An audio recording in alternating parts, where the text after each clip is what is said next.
Welcome back to my channel. I'm Literary Mad Max, and May is over somehow. I don't know how that happened. I feel like these months are going by faster and faster, but that means it's time to do my wrap up. I read 23 books in May, which I am really stoked about.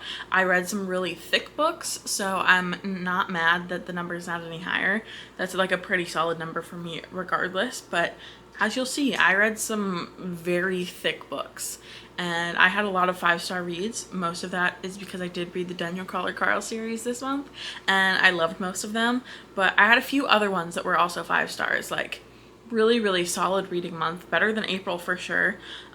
June is usually where I find myself slumping a little bit just because it's summer and I'm doing other things and I'm less interested in reading.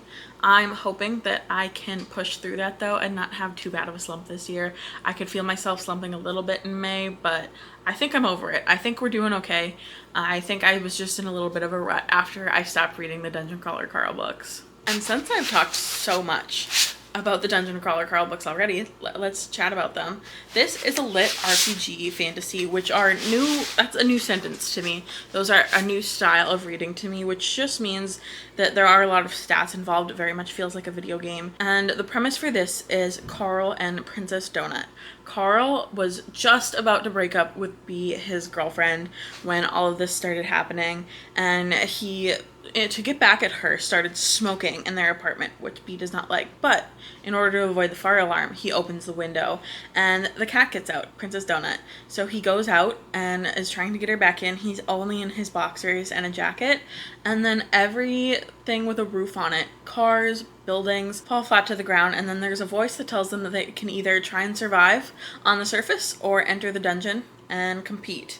So Carl chooses to do that, and one of the first things that he does is give Princess Donut a treat that allows her to talk, and she has a lot to say. And Jeff Hayes narrates these books, and he, for the most part, is the only narrator in the book, but he does such an excellent job. The audiobooks are just so much fun, very worth it to me.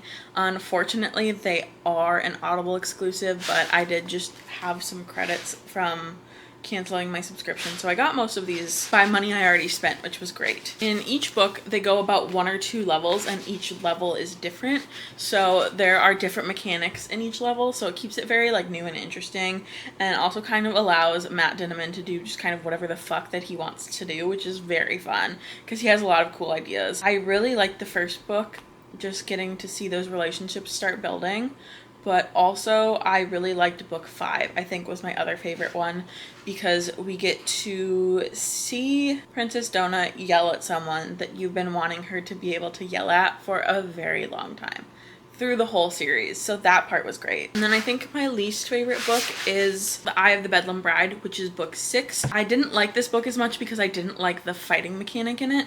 It's a card-based fighting mechanic, and that just doesn't really interest me, and it wasn't as cool as some of the other mechanics and didn't have like the explosions and stuff that a lot of other ones did.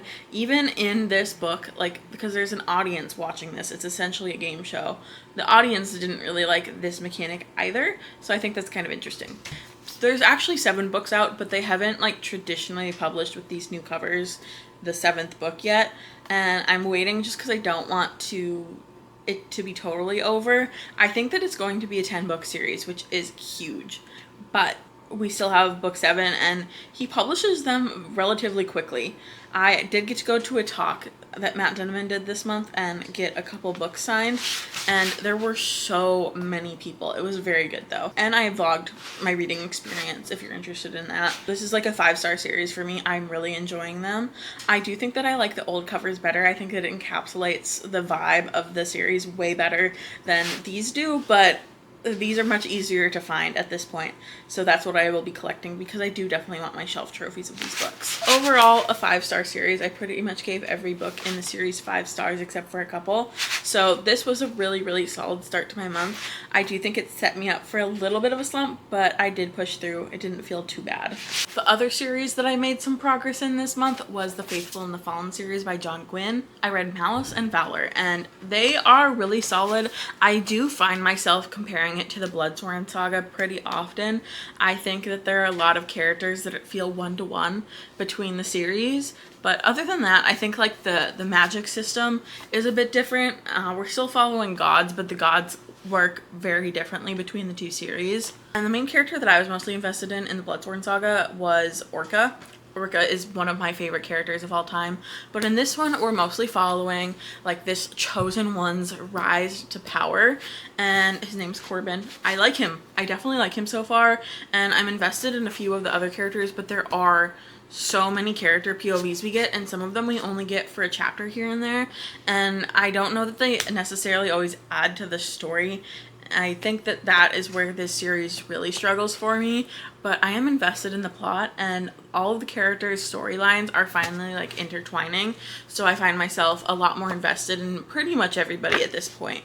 And it's a 4-book series that is completed. It's a completed quartet. I will probably be continuing that this month, and I am really happy with these 2 books. 4 stars-ish. For both of these. I did like Valor more than Malice. I just felt a lot more invested and connected to the characters. John Gwynne definitely pulls at your heartstrings in Valor, so I'm hoping that he'll continue to do that in the next 2 books. I also read books with Lexi's favorites this month, and I read 5 books from her, I think, just 2024 favorites. Our overlap is pretty high in terms of horror taste, so that's great. I don't really find myself pulled to thrillers, so that's kind of where we divide, but the books that I did read, I found a few favorites. The Paul Paris Club by Paul Tremblay has a 3.31, I think, on Goodreads, and I don't understand. This is a 5-star book for me. I think I originally rated it a little bit lower, but I have been marinating on it, and I loved the ending of this. I loved the way that I felt while reading this. We follow Art Barbara, who is writing this memoir, but his high school friend, Mercy, is annotating it and basically giving her commentary on his recounting of his childhood and the rest of his life. And she is just so sardonic, and I love her. To the very end, we are not sure who is more factual and who is less of a reliable narrator. And that's just so much fun. I think that the format that this is told in is just such a great time, very unique. And I just don't understand why people don't like it, because I loved it so much. I'm a Paul Tremblay girly, though. I'm finding I have not disliked a book that I've read by him so far. I also read Intercepts by TJ Payne, which I also gave 5 stars. This is so creepy. This is kind of like a sci-fi horror, and we're following the guy that oversees everything, and there's these people called Intercepts who basically can spy on people based off of their senses, but then they lose all like kind of ability to control themselves, like any autonomy, and they kind of just like exist. It's extremely creepy, and it just really freaked me out. I want this turned into a movie. I think it would make a really great movie. The concept is just very unique and unnerving, and I don't think that it gets enough hype. I don't know how many people have reviewed this, but I only heard about it from Books with Lexi, and I don't even know where she heard about it, but it's on Kindle Unlimited if you're into that. And then I read my first Chuck Dingle. I dipped my toe into the Tingleverse. This side of the Tingleverse, not like the butt side of the Tingleverse. I don't know that I ever will, but I guess never say never. This was really solid, though. This is like Hollywood horror, and it kind of takes the bury your gaze trope, which is to further the plot to avoid queerness in a story. The gay character is killed, and we are following a gay TV writer, and they are forcing him to kill off his gay characters, but he's like, no, I'm not doing that. I grew up in media where this happened. I'm not going to be the one to write this. And they're like, okay. And then his monsters that he's previously written come to life. And he also has this tendency for not really writing outs to a lot of his characters, and so he's also struggling to just survive. I thought that this was a lot of fun. I thought that this had a lot of commentary in it. I have heard that Camp Damascus is better, though, than this one is, and I'm interested to see if I think the same. I also have Lucky Day on my Kindle right now, and I am so excited to get to it. I don't know that this is necessarily a horror, though. I don't think that it is listed that way on Goodreads, and the synopsis of it doesn't really give the vibe of horror. But this one definitely was horror, and I ended up giving it a 4.25. Also, it kind of gave me the same vibes of When the Wolf Comes Home. I think that if you like one, you'll probably like the other. Diavolo by Jennifer Thorne. This was so much fun. It gave me Come Closer vibes, but like not quite as bleak. I do think that the horror was there. There were like horror elements happening, but I was just so beyond frustrated by the main character's family. They just suck so hard that I was more focused on that. I had to put this book down because I got so angry at her family because like they're fictional characters. There's nothing you can do about it. I just needed to yell at someone and there's nobody to yell at. So this book definitely like evokes emotion in you for sure. And I think it's going to be a good summer horror if you're interested in one of those because it does revolve around like a summer vacation in Italy. Last book I read was The Haunting of Velkwood by Gwendolyn Keist. I see why so many people like this book, but I just didn't totally care for the ending. I really liked the concept though. I thought the concept was really cool and creepy, and if you're looking for a sapphic horror book, this definitely hits. The ending just, I wasn't in love with. I still gave it a 4-star, but the ending is just something that I keep thinking about in like a not a positive light. Okay, I have 4 more books that I read physically. I got an Arc of the Compound by Aisling Brawl, and I loved so much up until the end of this book. I think that the ending could have been bolder and bloodier, but I liked a lot of it. The main character is incredibly unlikable, and it says that it's Love Island meets Lord of the Flies, which I haven't consumed either of those pieces of media, but from what I know, I would say that that's pretty accurate. This revolves around a competition at the compound, and it's about 10 men, 10 women, and they live there, and they are forced to couple up. The forced heteronormativity in this is crazy. It's kind of talked about the further you get into the book. At first I was like, I don't know if this is just like too straight for me, but I understand now. I'm not saying that this book is super queer or anything by any means, but there is queerness in it for sure. Our main character, she is just kind of nothing character, but we get to see this competition unfold through her eyes, and I think that part is really fun. There are these different challenges that these contestants have to fulfill in order to stay at the compound, and they get rewards for them that they get to keep, and the further you get, the better the rewards are. And then when you're the last person, you can ask for whatever you want and stay for however long you like, which I think is really interesting. I loved the concept of this. I also think that I like reality television, so I enjoyed the reality television aspects of this because for like 80% of it, it's basically kind of just reality television and people stabbing each other in the back, which is very juicy to me, and I enjoyed. The thriller slash maybe horror aspect of this is in like the latter 20% of it, which I also enjoyed. I just wished it went a little bit bigger, but I did end up giving this 4.25 stars, and it's something that I think that I could even reread. I really enjoyed it. I read Road to Ruin by Hannah Lee. The second book comes out in June, so I wanted to be prepared for that. This is a very like kind of almost steampunk sci-fi fantasy situation. There's mage bike riders that they use their magic to power. There's dinosaur creatures. It's just very cool. There's like a bit of a revenge aspect to this story. I'm very excited to continue the series. I think it might be a trilogy, and I think it's pretty solid. The writing is like relatively simple.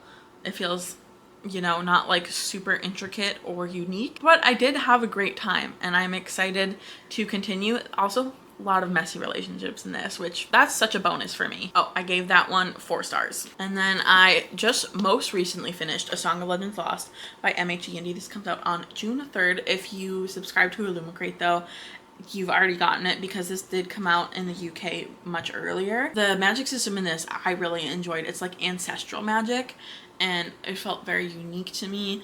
The one thing that I did not love is that we follow a lot of different characters, and sometimes those characters drop out and pop back in, point of views and even their storylines, and the one that I was initially invested in dropped out pretty early, which I did not love, so I'm giving this 4 stars. I will definitely be continuing this series though, because I think there's definitely something there. I like the writing, I like the character development. It just frustrated me a little bit, but I think that once I got into it and got going and cared about more than just one of the POVs, I was a lot more invested in it. I mostly read Private Rights by Julia Armfield in April, but I technically finished it in May, so it's going in this stack. I did not like this book at all. It was a waste of time, and I don't care about Shakespeare. I don't care about King Lear. There's 3 sisters, and we kind of follow their journeys after their dad's death, but it's super boring, and then the ending's just weird, but there's not really like a fun, weird payoff. It's just weird and doesn't make any sense with the rest of the story. This could have been a 100-page short story, and I don't think that I would have liked it that way, but I think I hated it less. So I gave this 2 stars. I don't know. It wasn't great. I read a few arcs. I read Brighter Than Scale, Swifter Than Flame by Neon Yang. I thought that this was far too predictable to be super enjoyable for me. I gave this a 3-star. I liked aspects of this world for sure, but the story was just like way too predictable, and I don't know that I would like continue if it ends up being like a novella series or something, but I would read more from Neon Yang. I also got an arc of Entity by Meg Smitherman. I thought that this was very fun. It's very like her genre blend of horror, sci-fi, and romance. It just feels very in line with Thrum and Swallowed, but this was sex robots. It was very good. I liked it a lot. Not my favorite by her, but not my least favorite. I think that my enjoyment order is I liked Swallowed the best, then it's Entity, and then it's Thrum.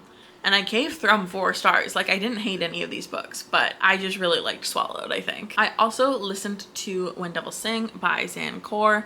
This was a YA kind of like folklore, southern gothic horror, and I really enjoyed it. It's comparing itself to The Raven Cycle, and I see why. I think that that's a relatively accurate comparison. This is a standalone though, so do not expect a series. It's about a few teens, and they're making deals with the devil for various reasons, and also trying to outsmart them.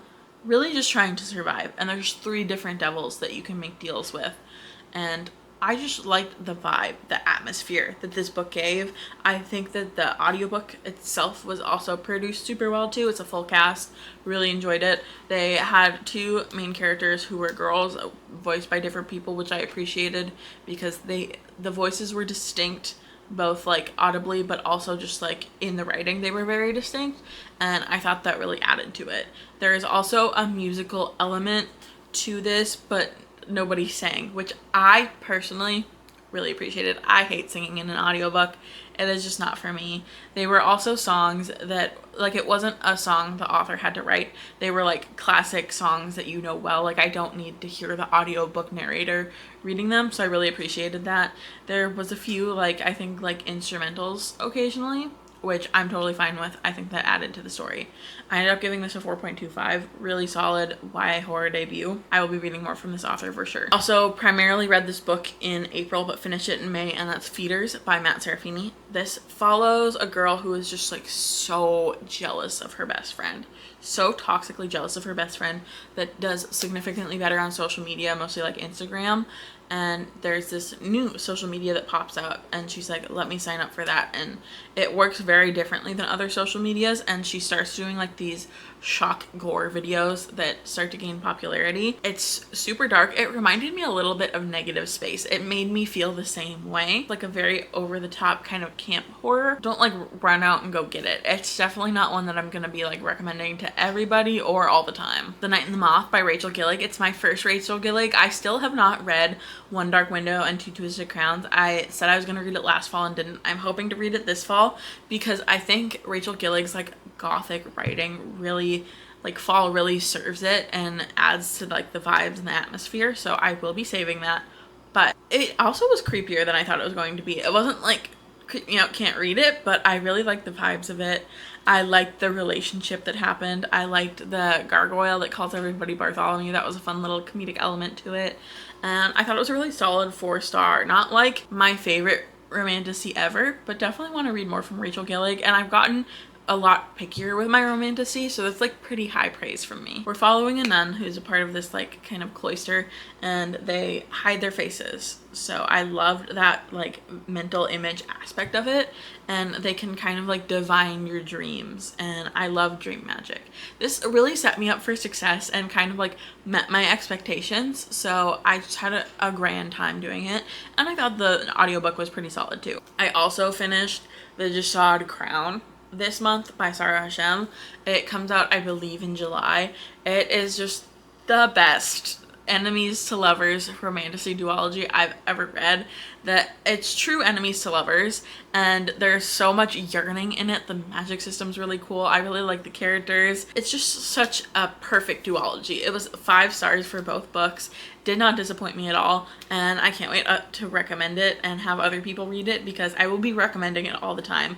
I have been struggling to find romantasy that I truly enjoy, and this really just hit for me. Books that I read in May. I had such a solid reading month, hoping to push it into June. If you want to leave me a comment to let me know you're here, Leave me a moth or a butterfly emoji, or tell me your best book that you read in May, and I will see you next time.